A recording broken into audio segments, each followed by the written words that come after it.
அல்லாஹ்வுடைய தூதர் ஸல்லல்லாஹு அலைஹி வஸல்லம் சொன்னார்கள், அரஃபாவுடைய அந்த இடத்தில் ஒன்று கூற முடியாத மூமின்களை, ஹஜ்ஜுக்கு செல்ல முடியாத மூமின்களுக்கு அல்லாஹ்வுடைய தூதர் சொன்னார்கள், சியாமு யௌமி அரஃபா, அரஃபாவுடைய நாளில் நோன்பு வைப்பது அவருடைய முன் சென்ற ஒரு வருடத்துடைய பாவத்திற்கும் பின் சென்ற ஒரு வருடத்துடைய பாவத்திற்கும் பாவ மன்னிப்பாக இருக்கும்.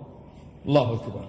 முன் சென்ற வருடத்துடைய ஒரு வருட பாவம் பின் சென்ற வருடத்துடைய ஒரு வருட பாவத்திற்கு மன்னிப்பாக அமையும் என்று அல்லாஹ்வுடைய தூதர் ஸல்லல்லாஹு அலைஹி வஸல்லம் சொன்னார்கள்.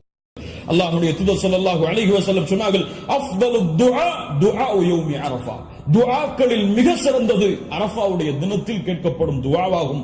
அல்லாஹ்வுடைய தூதர் ஸல்லல்லாஹு அலைஹி வஸல்லம் சொல்லிவிட்டு சொன்னார்கள், நானும் எனக்கு முன்னால் சென்ற நபிமார்களும் கூறிய வார்த்தைகளில் மிக சிறந்தது எது? லா இலாஹ இல்லல்லாஹ் வஹ்தஹு லா ஷரீக லஹ், லா இலாஹ இல்லல்லாஹ் வஹ்தஹு லா ஷரீக லஹ். இதுதான் மிகச் சிறந்தது அரஃபாவுடைய தினத்தில் கேட்கப்படக்கூடிய துஆ. கண்ணியத்துக்குரியவர்களே,